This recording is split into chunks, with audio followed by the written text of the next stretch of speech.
Բարի լույս սիրելիներս, տեսնենք ինչ ունի այսօր ասելում ես Պետրոս առաքյալը։ Եվ եթե հայր եք կոչում նրան, որ առանց աչառության դատում է յուրաքանչյուրն ըստ իր գործերի, ապա երկյուղով ապրեցեք այս աշխարհում ձեր պանդխտության ժամանակ։ Իմացեք, որ ապականացու արծաթեղենով եւ ոսկեղենով չէ, որ փրկվեցիք ձեր հայրենավանդ ունայն ընթացքից,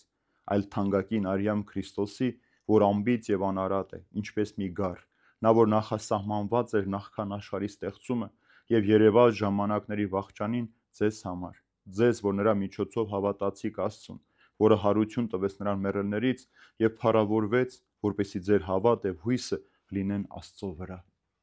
Գիտեք, սիրելիներ, ինչպես Պետրոս առաքյալը այստեղ, այնպես էլ Պողոս առաքյալը Հռոմեացին ուղղված նամակի մեջ հիշեցնում են, որ Աստված ոչ միայն հայր է, այլև դատավոր, որովհետև յուրաքանչյուր մարդ պետք է դատվի ըստ իր գործերի։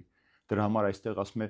երկյուղով ապրեք այս պանդխտության կյանք, որ այս աշխարհ ապրում եք։ Երկյուղ նշանակում է Աստծո հանդեպ սեր եւ ակնածանք ունենալ։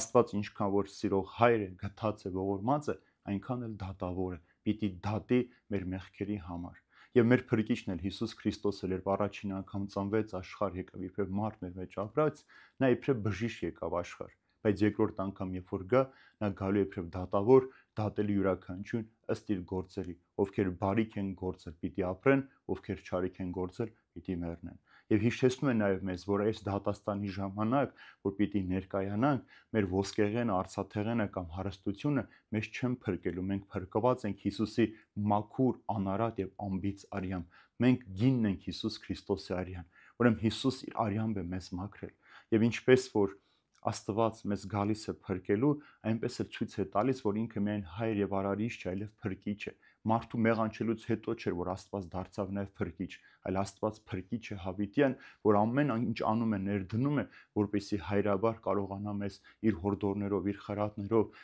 իր հայրական սիրով մեզ տանել դեպի փրկություն այս պանդոխտ աշխարհի մեջ, որ մենք ապրում ենք։ Եվ ինչու է ասում հարություն առավ Հիսուս մեռելներից, որպեսզի մենք մեր հույսը Աստծո վրա դնենք։ Մենք պարզապես սովորական մարդու վրա չէ, որ մենք մեր հույսը դրել ենք։ Մեր Աստվածը հավիտենական Աստված է, հաղթանական Աստված է եւ հարության Աստված է։ Եվ մեր այս հարության խորհրդի իրողության վրա է հիմնված նաեւ մեր քրիստոնեական ամբողջ հավատքը։ Եթե հարության հանդեպ հավատքը, վստահությունը հանենք, մեր հավատքը քանդվի, որովհետեւ առանց այս հարության հույսի քո կյանքն էլ զուր է դառնում։ Եթե դու չես հավատում հարությանը, քո ամեն գործ, որ կանես այս աշխարհի մեջ, ուրեմն կորնչական պիտի լինի։ Մենք հարության հույսով ենք ապրում, որ ինչ որ մենք այսօր անում ենք, Տերը ասում է ձեզ հարություն պիտի տան վերջին օրը, ինչպես իր պատգամի մեջ է ասում, ով որ ճաշակի մարմինն ու այրունը, ես նրան հարություն պիտի տամ։ Ուրեմն մենք գինն ենք Հիսուս Քրիստոսի արյան, եւ հայրը ուզում է, որ մենք փրկվենք, այդ փրկությունը արյան գինը մենք հասկանանք եւ ընդունենք,